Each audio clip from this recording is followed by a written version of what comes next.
Hello everyone, Ben Emerson here. Today I'm going to show you how to crunch your irons, how to release the club properly, and how to hit some more consistent shots coming up in today's video.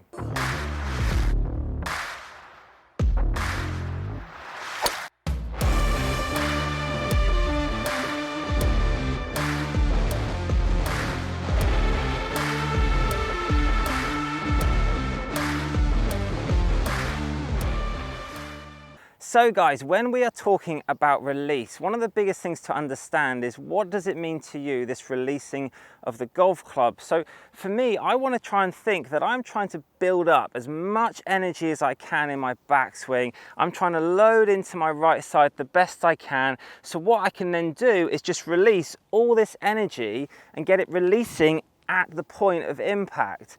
What I see with a lot of people is, unfortunately, they release that energy too early, they unhinge, they get this casting kind of motion, and what happens is they actually release all the energy here. So by the time they actually get to the ball, the club is then slowing down, and what this cast then does is it starts to then go into this scooping position where weight is on our backside and we're trying to help the ball up into the air. What you can then see when that happens is the club head starts overtaking our hands, and it's this really then weak position. What I want you to try and understand is a golf club is not designed to be hit like this. It's designed to be hit with the hands ahead, which means we've got this forward shaft lean as opposed to this. Now, if you think about it, if this is a 9-iron, unfortunately, this is then de-lofting, could be potentially nearly a pitching wedge, and then down to a gap wedge. So we could lose potentially 2 clubs just by having the club head taking over our hands as opposed to the other way. So I want you to really understand that we are trying to get our hands to be ahead of the club head at impact, and that's how we can start to actually crunch some iron shots. So one of the things to understand is impact does not look like how most people set up. We have been taught in the old days to make the club point up to our belly, our hips are square, and that's how we've been taught to set up. Unfortunately, when you see some of the best players in the world, impact doesn't look like that. It doesn't return to how we start. Our hips have cleared, our chest is cleared, and our hands, like I was saying, are ahead of the club head.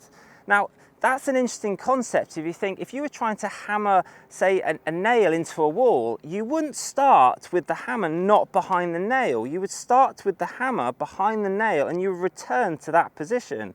If you start in a different position and you try and get the hammer to hit the nail, what would you get? You'd get inconsistent strikes because it's not returning to how it started. So I want you to take that concept and put it into a drill for me. So what I want you to do is actually let's set up like impact to start with. So I want you to have your hips cleared, just pointing a couple of feet in front of you, your chest cleared, pointing in front of you, and I want your hands to then be ahead of the club head like this. I want you to make some nice rehearsal drills where you do it nice and slowly and actually physically take the club back and just rehearse coming back to that starting position.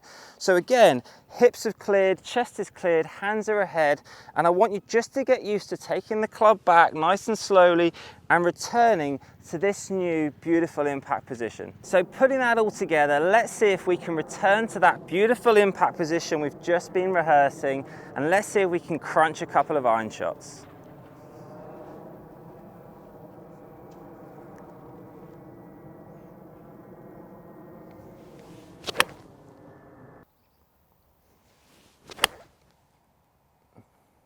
Guys, I really hope you enjoyed that video. I hope it helps you hit some better iron shots. Please click the like button below, subscribe if you haven't, and we hope to see you on the next video.